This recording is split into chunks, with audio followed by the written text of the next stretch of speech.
আপু শুনেন না, এটা দেখে মনে হচ্ছে খরগোশ। হ্যাঁ, খুব কিউট না? হ্যাঁ, আমার বয়ফ্রেন্ড আমাকে গিফট করেছে। ও, তাই জন্য মনে হয় আরে সুন্দর। আপনি যেরকম সুন্দর, খরগোশটাও ঠিক সেরকমই সুন্দর। হ্যাঁ, আমার বয়ফ্রেন্ডও অনেক সুন্দর আর আমাকে অনেক বেশি ভালোবাসে। আমি যাই পছন্দ করি ও আমাকে সেটাই এনে দেয়। যেমন কয়েকদিন আগে আমি খরগোশের কথা ওকে বলেছিলাম। আমি যতটুকু বুঝতে পারলাম আপনাকে অনেক বেশি কেয়ার করে। তা আপনার বয়ফ্রেন্ডের নামটা জানতে পারি আপু? হ্যাঁ, কেন নয়। আমার বয়ফ্রেন্ডের নাম হচ্ছে নাইম। নাইম? মানে বাসা কোথায়, কোথায় থাকে, কি করে ও? ও আচ্ছা, আমি যতটুকু জানি ওর বাসা হরিরামপুর। তেমন কিছু করে না। আমাকে তো বলেছ পড়াশোনাই করে। কেন, আপনি কি চেনেন নাকি? আচ্ছা আচ্ছা আপু, এক মিনিট, আমি কি ছবি দেখাচ্ছি, দেখেন তো একে চিনেন কিনা।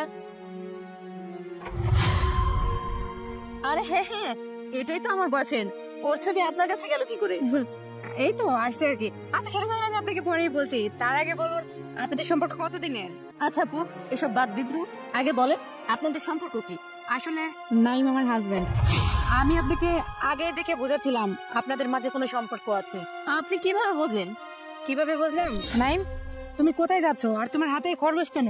আর বলো না, আমার এক ফ্রেন্ড এই খরগোশটা কিনে আমার অফিসে রেখে চলে আসছিল, তাই এই খরগোশটা ওকে দিতে যাচ্ছি। তুমি খরগোশ দিতে যাচ্ছ? আর আমি আরো ভাবছি যে তুমি আমি একসাথে লাঞ্চ করবো, আমি তো তোমার অফিসেই যাচ্ছিলাম। কি বলো?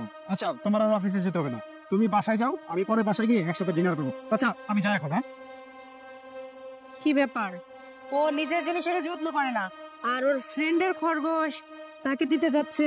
বিষয়টা জানি কেমন লাগছে তো। কি? তার মানে নাইম আমাকে এভাবে ঠকাচ্ছে? ও একটা বিবাহিত ছেলে। আপু, আমি তো জানতাম না ওর ঘরে বউ আছে। আজকে যেহেতু জানতে পেরেছি, আমি আর কখনোই ওর সাথে সম্পর্ক রাখবো না। আজকে আমি ওর সাথে শেষ বোঝাপড়া করবো। ঠিক আছে আপু, আমি আসি। আরে কি ব্যাপার, মিট করতে আসলে সবসময় দেখি যে আমি আগে চলে আসছি, তোমার আসারই খবর থাকে না। আর আজকে তুমি আগে চলে আসছো, কি ব্যাপার? সূর্য আজকে কোন দিকে উঠলো? হ্যাঁ না, সূর্য যেদিক থেকে ওঠে সেদিক থেকে উঠেছে। আসলে আজকে তোমার সাথে আমার শেষ দেখা তো, তাই আমি আগে আসলাম। শেষ দেখা মানে? পরে তুমি কি বলতে চাইছো?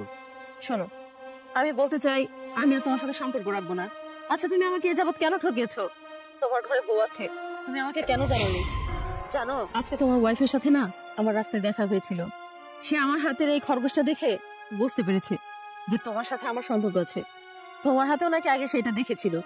যাই হোক, আমার না ওর কাছে তোমাদের বিয়ের সম্পর্কটা শুনতে খুবই কষ্ট হচ্ছিল। তবে যাই হোক, কি করার, সে তো তোমার বউ।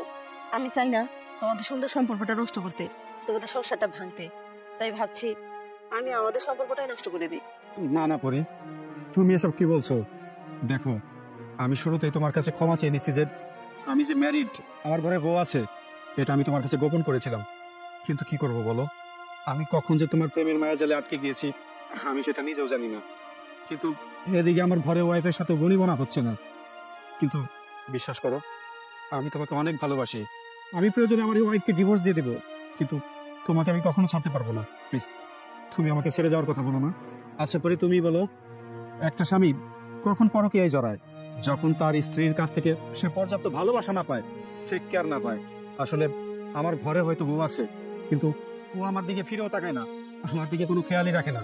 আমার কখন ক্ষুধা লাগছে, আমি কখন খাবো, কি খাবো, আমার দিকে তার কোনো খেয়ালই থাকে না, কোনো নজরই থাকে না। আর সে সবসময় ব্যস্ত থাকে ফ্রেন্ড সার্কেল নিয়ে, ফোন নিয়ে, সবকিছুই করে। দেখো পরি, তাছাড়া অনেক স্বামী তো থাকে, তারা অফিসে জব করলে তাদের স্ত্রীরা তার জন্য লাঞ্চ নিয়ে যাবে, কিন্তু আমার স্ত্রী আমার জন্য লাঞ্চ তো নিয়েই যায় না কখনো। উল্টো আমার অফিসে চলে যায় আমাকে নিয়ে লাঞ্চ করার জন্য রেস্টুরেন্টে। দেখো আসলে আমি ওর সাথে কোনোভাবে এইভাবে মানিয়ে নিতে পারছি না। করি, আমার মনে হয় যে আমার জন্য তুমিই পারফেক্ট। আমার যেভাবেই হোক, যে কোনো কিছুর বিনিময়ে হোক, আমি শুধু তোমাকেই চাই। আচ্ছা ঠিক আছে নাই, আমি সব বুঝতে পেরেছি। আর তাছাড়া আমিও কি করব বলো? তুমি তো জানো আমিও তোমাকে ঠিক কতটা ভালোবাসি। তুমি যেটা চাও সেটাই হবে। ঠিক আছে পরি।